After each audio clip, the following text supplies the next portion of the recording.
TikTokers, just quickly, I have more truth than dare. And I just need you to see this, okay?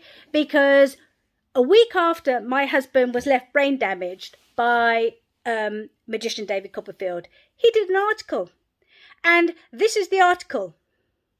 See that? Do you see that, TikTokers? Can you read the article? I'll read it for you.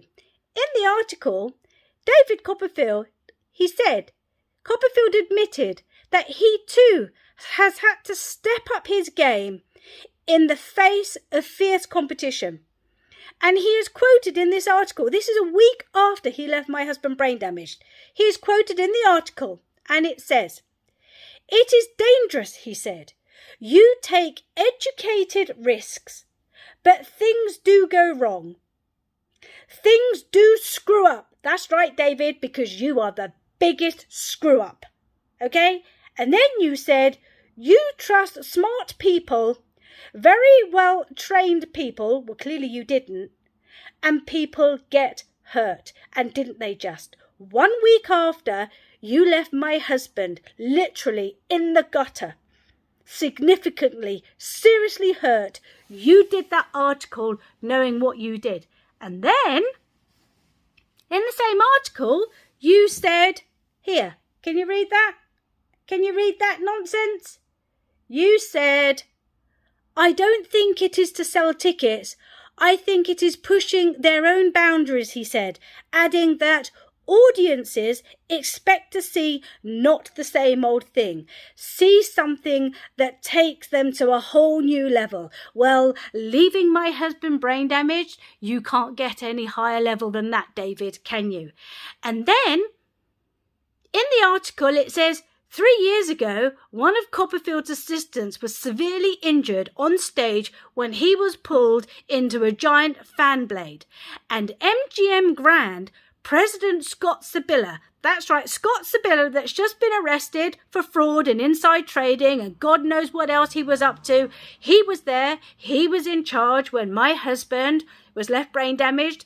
He's the one that went out of his way to hide the evidence that allowed Elaine Fresh to alter and tamper. And now isn't Karma a bitch because he's now been arrested for all the mischief and the criminal activities he's been under? Okay? So, you know, they make these statements that when he was doing that article, Copperfield's assistant said, "No, we haven't stopped the article. We're not going to be talking. We're not going to be talking about accidents and anything else like that."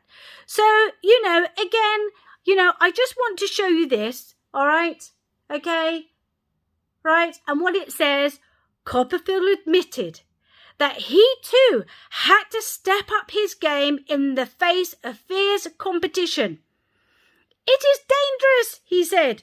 "You take educated risks." And then, on top of that, he comes up with this bullshittery, all right? That the article, November the 19th, 2013, here it is. See that? So you know that this is all genuine, this is all real.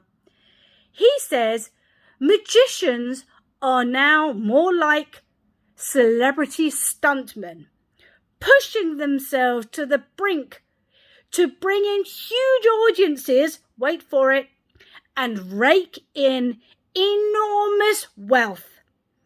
But can magicians go dangerously too far to reach their inconceivable illusion? Well, didn't he just? Didn't David Copperfield? He wanted to be the donkey bollocks of magicians, the most successful, the richest, and he left my husband brain damaged. Then he hid all the witnesses and had his lawyer tamper with the accident site. So do you know something, TikTokers? That is magician David Copperfield's legacy. A legacy of being a liar, a cheat, a fraudster. He says, "I'm not in the business of hurting people." Really? Really, David? Because not only did you hurt us, you destroyed us, you took our home, and then you stole our insurance. That's your legacy, David. You think everybody loves you? Well, they don't, because you're nothing but a lying scumbag magician, and you are over.